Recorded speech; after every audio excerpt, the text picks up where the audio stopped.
Bonjour, aujourd'hui nous sommes présents pour vous parler de Finasoft, la partie consacrée aux agents commerciaux. Alors, sachez bien que Finasoft c'est une application de gestion bancaire de microfinance qui est composée de plusieurs interfaces. Donc, la première interface est celle des agents opérateurs qui permet d'effectuer des dépôts et des retraits sur un compte. La deuxième interface est l'interface commerciale qui permet à un commercial d'être sur le terrain, rencontrer les clients, permettre aux clients de s'inscrire, permet aux clients d'effectuer des dépôts sur leur compte en suivant certaines règles. Il y a aussi une autre interface consacrée aux responsables d'agence qui gère toutes les transactions qui s'effectuent dans son agence. Et l'interface administration qui gère tous les paramètres liés à l'application. Alors ici, je suis dans l'interface de l'agent commercial pour vous montrer comment cela fonctionne. Donc, je me connecte avec mon identifiant. Je mets mon mot de passe. Je valide. Et je suis là. Alors, on constate ici que je suis l'agent commercial. Et dans les opérations du jour, il n'y a rien. Donc, je suppose que je n'ai rien fait aujourd'hui comme transaction. Alors, je peux effectuer une préinscription. Alors, la préinscription consiste à permettre à une personne d'adhérer à une banque ou de souscrire à une banque. Donc, au lieu de vous déplacer, un agent commercial peut se rendre à votre domicile ou n'importe où et vous permettre de vous inscrire, d'effectuer une préinscription à la banque. Donc, la préinscription consiste à ça. Ici, l'agent commercial sera obligé de remplir les informations du client. Par exemple, je mets Alimou, voici, sexe, masculin, date de naissance, je choisis, contact primaire. Alors ici, le contact est important parce que lors du dépôt, si le client veut effectuer un dépôt à travers l'agent commercial, il aura un SMS qui sera envoyé au client dans lequel, dans cet SMS, il aura un code de validation qui permettra à l'agent commercial de valider le dépôt. Donc, je mets le numéro de la pièce d'identité, c'est un numéro quelconque. Ensuite, je mets la date d'expiration. Ensuite, je choisis sa ville. Je mets Conakry. Ensuite, je mets Lomé. Bon, bref, ce sont des informations de test. alimou@yahoo.fr. Ensuite, je choisis le type de compte qu'il faut créer, soit un compte entreprise, un compte épargne ou un compte machin.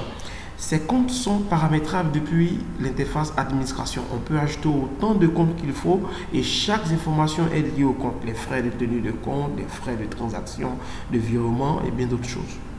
Alors ici, j'ai choisi un compte épargne. Bien, une fois je vais cliquer sur enregistrer, il y aura une erreur qui va être générée à propos de l'email parce que je suis en local. L'email n'a pas été configuré parce qu'il aura un email qui sera envoyé à cette adresse pour dire que votre préinscription a été prise en compte. Donc, veuillez ainsi de suite. Donc, l'enregistrement sera effectué, mais il y aura une petite erreur qui va afficher juste parce que l'envoi d'email n'a pas été configuré. Alors, je clique sur enregistrer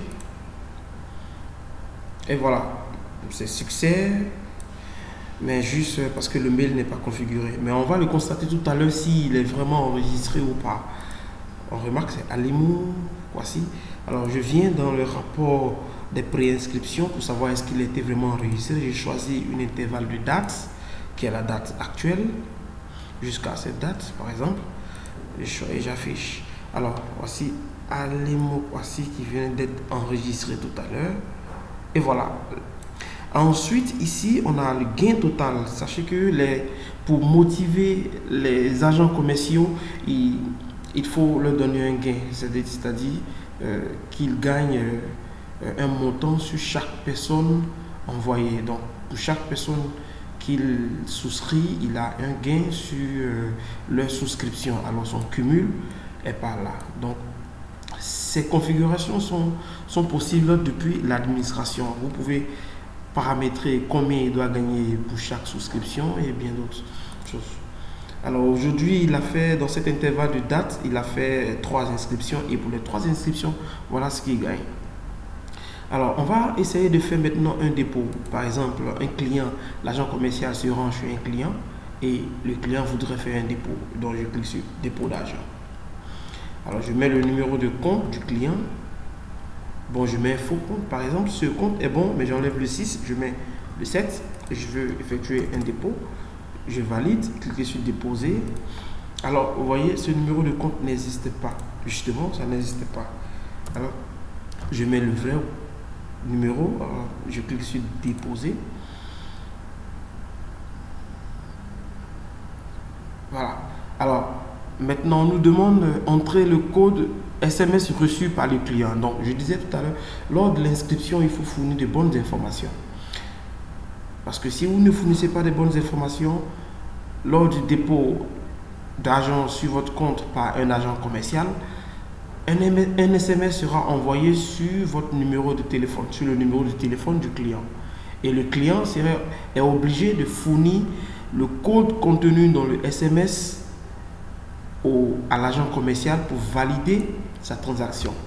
Donc, s'il met un code SMS inconnu, la transaction ne sera pas validée. Donc, il faudrait obligatoirement que le client, celui qui veut effectuer le dépôt sur son compte, donne le code SMS à l'agent commercial. Sinon, le dépôt ne pourra pas être effectué. Donc, vous voyez, cette partie est un peu plus ou moins sécurisée pour ne pas permettre à n'importe qui d'effectuer les dépôts sur les comptes. Donc, voilà un peu. Je l'annule. Donc, on suppose qu'aucune transaction n'a pas été faite. Aucun dépôt n'a pas été fait parce que l'agent commercial a été incapable d'avoir le code de la transaction, c'est-à-dire l'SMS reçu par l'agent commercial. Et aussi, il a la possibilité de voir les différents rapports des dépôts qu'il a effectués selon une intervalle de date. Apparemment, il n'y a rien, donc voilà, il n'y a rien. Et voilà comment l'interface de l'agent commercial fonctionne. Donc, tout est sécurisé par SMS, par une méthode de fonctionnement. Les dépôts se valident par le client lui-même et les présouscriptions seront validées par le responsable d'agence. Alors, si vous avez des questions, n'hésitez pas à poser. Nous allons vous répondre. Merci.